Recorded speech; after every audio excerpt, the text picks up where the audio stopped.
पाप की मजदूरी मृत्यु है, इसका क्या अर्थ है? रोमियो 6:23 कहता है, पाप की मजदूरी मृत्यु है, परंतु परमेश्वर का वरदान हमारे प्रभु यीशु मसीह में अनंत जीवन है। अपने मूल में पाप परमेश्वर के विरुद्ध विद्रोह है। हमारा पाप हमें हमारे सृष्टिकर्ता परमेश्वर जीवन को संभालने वाले से अलग कर देता है।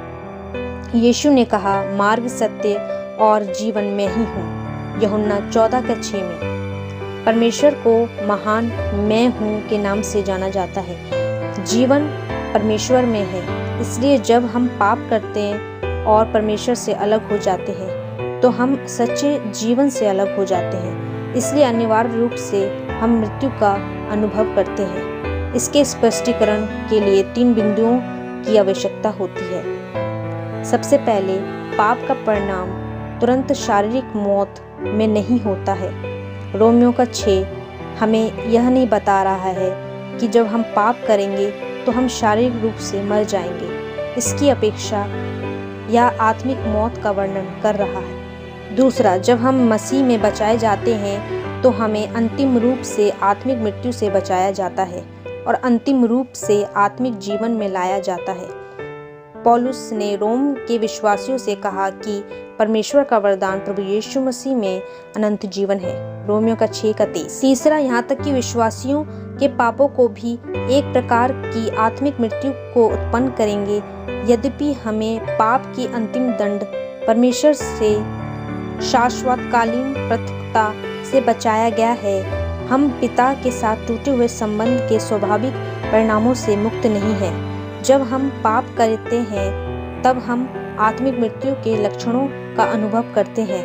हम दोष, खालीपन, भ्रम या परमेश्वर की पृथकता को महसूस कर सकते हैं। हम धर्मी होने की अपेक्षा अधर्मियों की तरह कार्य करते हैं। यहाँ तक कि विश्वासियों के रूप में हमारा पाप परमेश्वर के मन को पीड़ा को उत्पन्न करता है, उसकी पवित्र आत्मा को दुखित करता है। इफिसियों 4:30।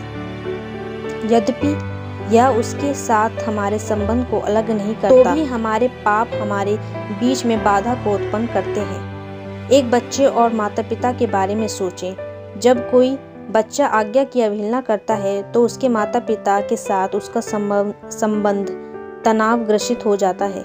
माता पिता अभी भी बच्चे से प्रेम करते हैं और अभी भी उनके मन में बच्चों के लिए सबसे अच्छा हित है। बच्चे का भी माता पिता से संबंध कभी नहीं रुकता।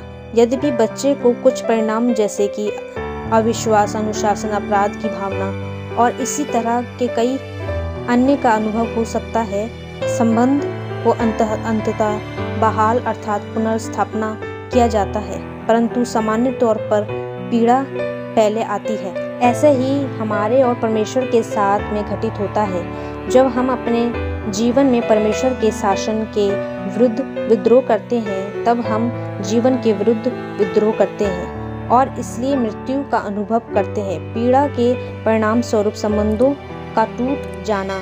जब हम परमेश्वर के पास लौटते हैं तो हम भी आत्मिक जीवन अर्थात परमेश्वर के साथ सहभागिता, उद्देश्य, धार्मिकता, स्वतंत्रता इत्यादि के प्रति बहाल अर्थात पुनर्स्थापन होते हैं। उड़ाऊ पुत्र के दृष्टांत में आनंद करते हुए पिता ने ऐसे ही कहा था कि मेरा पुत्र मर गया था फिर जी गया। लूका 15:24 में।